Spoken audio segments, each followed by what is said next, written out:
हमारे संवाददाता ने एआईएमआईएम जिलाध्यक्ष मुर्शीद आलम से बात की, जिसमें उन्होंने पूर्व सांसद सरफराज आलम के सीमांचल को सबने ठगा बयान पर निशाना साधते हुए उन्होंने कहा कि जिनके परिवार को 56 साल तक जनता ने पद और सम्मान दिया, वहीं अब सीमांचल को ठगा बता रहे हैं।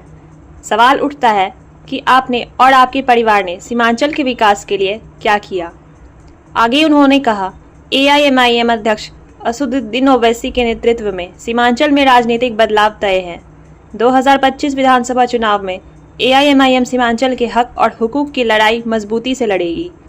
उन्होंने सीमांचल की जनता से अपील की कि वह झूठे वादों और सांप्रदायिक बयानों से सावधान रहें और एआईएमआईएम को मजबूत करें। एक बात से अपनी बात खत्म करता हूँ कि बहुत सारे लोग जो बोल रहे हैं कि टिकट नहीं मिलेगा या वैसा, उनके लिए कि हमको खुदा की ज़ात पर है यकीन है, वरना हमको खुदा की ज़ात पे यकीन है, वरना हवा में दिए जला के कौन रखता है।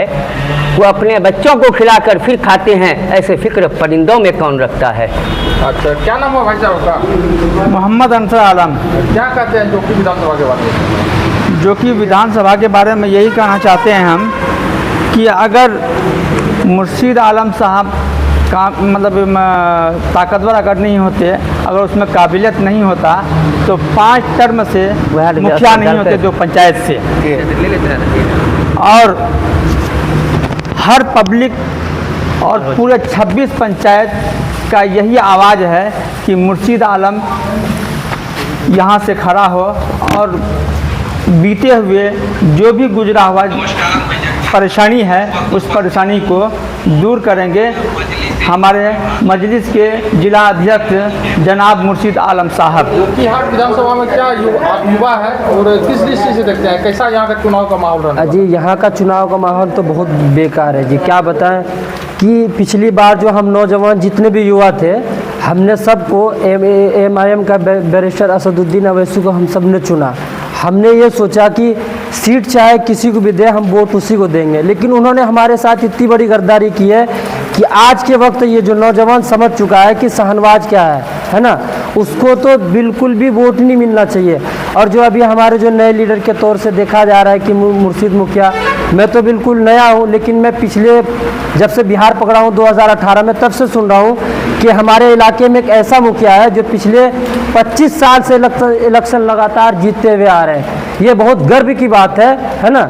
और जब आप देख सकते हैं कि एक मुखिया का नेचर एक बस्ती में कैसा होगा कि वो 25 साल से मुखिया रह चुके हैं, तो नेचर से ही पता चलता है। तो हमारा सबका मकसद भी यही है कि ये जो अभी जो एमआईएम का सीट जो अपने जोकीहाट में जो रिलीज़ होने वाला है, वो हमारे मुर्शीद मुखिया को मिलना चाहिए, क्योंकि ये भरोसेमंद आदमी है। और जोकीहाट में अभी आप जो देख रहे हैं फील्ड के बारे में अभी तक कोई नहीं बताया जी। फील्ड में खेलने के लिए भी तकलीफ होता है, बच्चों को वहाँ पढ़ते हैं, स्कूल वगैरह सारी चीज़ें हैं, लेकिन अभी भी आप फील्ड पे जाकर देखिए, आपको हटो पानी मिलेगा। एकदम पूरा सिस्टम बेकार हो रखा है जोकीहाट का। हर जगह क्राइम, हर जगह घूस। आप थाने से लेकर के कचहरी कहीं भी चले जाइए, सब में क्राइम ही क्राइम है। ये सबसे हम लोग मुफ्ती चाहते हैं, उसके लिए एक अच्छा लीडर है, उस लीडर को तौर पे हम लोग नज़र में एक मुर्शीद मुखिया है जी। बस यही चाहते हैं। चुनाव के बाद इस बार का विधानसभा चुनाव जोकीहाट हॉट सीट रहने वाली है। और अभी हमारे साथ है एआईएमआईएम के जिला अध्यक्ष मुर्शीद आलम साहब, और इन्होंने अभी 2 पंचायत का इस बार मुखिया चुनाव में प्रतिनिधित्व की थी। तो क्या आपको लगता है इस बार जो है जोकीहाट विधानसभा में और इन आसपास के जो विधानसभा है, पिछले बार जो है मजलिस ने काफी अच्छा प्रदर्शन किया था, इस बार भी उसी टाइप से करेगी? इस बार अगले बार से बेहतर करेगी हमारी पार्टी। हमारी पार्टी अगले बार 5 जीता था, इस बार हम लोग 20 जीतेंगे। और मजलिस का हर जगह, यही नहीं हर जगह उसका वोटिंग ग्राफ बढ़ा है, लोग चाहने वाला बढ़ा है। अभी वर्तमान समय में हिंदू समाज के लोगों को भी असदुद्दीन ओवैसी साहब पर बहुत ज़्यादा विश्वास हुआ है, क्योंकि असदुद्दीन ओवैसी साहब ने ही नारा लगाया था ढाका में कि पाकिस्तान मुर्दाबाद, हिंदुस्तान जिंदाबाद। क्योंकि ओवैसी साहब का एक संकल्प था पहले देश तब कोई दूसरा। देश बचेगा हम बचेंगे, देश नहीं रहेगी हम नहीं बचेंगे। तो देश हमारा वतन है, हम इससे बेपनाह मोहब्बत करते हैं। इसके तरफ कोई आंख भी उठा के देखेगा, इसको हम बर्दाश्त नहीं कर सकते। आप अभी जिस जो बात बताई है वो पाकिस्तान और इंडिया के इस बार जो तनाव के बीच में भी वो चीज काफी चीजें देखने को मिली। ये बताइए कि सीमांचल में जो है कितने सीटों से आपकी पार्टी चुनाव लड़ने वाली है? सीमांचल में हम लोग 20 सीट पर चुनाव लड़ेंगे।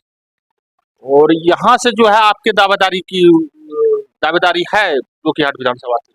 जोकीहाट में पहले भी मजलिस के ही उम्मीदवार जीता था, इस बार तो यहाँ पर होगा ही। इस बार यहाँ पर नारा है जोकीहाट का 2025 फिर से मजलिस, और हमारी पार्टी यहाँ चुनाव लड़ेगी और इंशाअल्लाह बहुत बड़े अंतर से चुनाव जीतेगी। क्या जोकीहाट विधानसभा में, चूंकि आप इसी विधानसभा क्षेत्र में 2 पंचायत का प्रतिनिधित्व करते हैं, क्या क्या समस्याएं देखने को मिलती है जो कि पीछे की जो विधायक रहे हैं वो नहीं किए, या क्या क्या मुख्य समस्याएं हैं वो बताइए।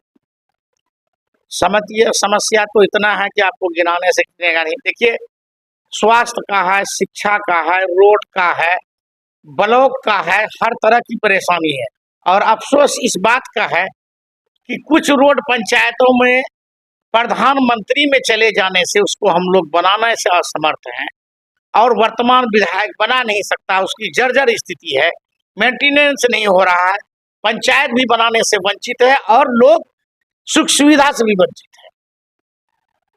ये अररिया में जो 6 विधानसभा है, इसमें कहाँ से अररिया और कहाँ से चुनाव लड़ेगी आपकी पार्टी?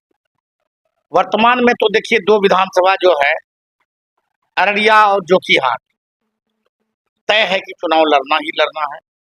रही बात कि अगर हम लोगों का महागठबंधन जो बना है, आरजेडी गठबंधन से अगर गठबंधन नहीं हुआ, हो सकता है कि हम लोग सभी 6 सीट पर चुनाव लड़ें। जैसा कि अभी आपने बताया कि पार्टी जो है 6 सीटों पे चुनाव में उतर सकती है यदि आरजेडी से गठबंधन नहीं हुआ तो। और आपका क्या मुख्य एजेंडा क्या रहेगा इस चुनाव में? स्वास्थ्य, शिक्षा, रोड, घूसखोरी, अफसरशाही, ये सभी मुद्दा है। अभी जो है फिलहाल जो है एक वोटर लिस्ट मामला चल रहा है, जो उसमें क्या कहेंगे आप? ये तो गहन पुनरीक्षण का जो काम चल रहा है वो तो सरासर गलत है। सरकार जो है ये समय में जो 25 दिन का सिर्फ समय देकर करा रहा है, ये सरासर गलत है। इससे एक ही तरह से इस तरह का मंशा सरकार का सामने आ रहा है कि ये वोटर लिस्ट से लोगों का 20% 25% हटवाना चाहता है, और बाद में इन लोगों को परेशान करने की नीयत से कि जो आदमी अभी कोई भी आइडेंटिफिकेशन के तौर पर जो डॉक्यूमेंट नहीं दे पा रहा, सिर्फ एक फोटो चिपका के फॉर्म दे रहा, बाद में इन लोगों से 1000 तरह की सवाल पूछे जाएंगे कि आप पाकिस्तानी हैं, आप बांग्लादेशी हैं, आप अफगानिस्तानी हैं, आप रोहिंग्या हैं, आप दूसरे जगह से आए हैं, इसलिए वो सवाल पूछेगा। जदयू से मोह भंग होने का क्या कारण?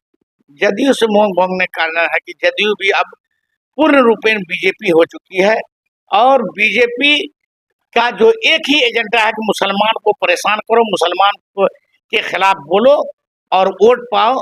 इस वजह से हम लोग तरसता करके जदयू को छोड़ दिया। चलिए, अपने बेबाकी से बात रखी, इसके लिए बहुत बहुत धन्यवाद।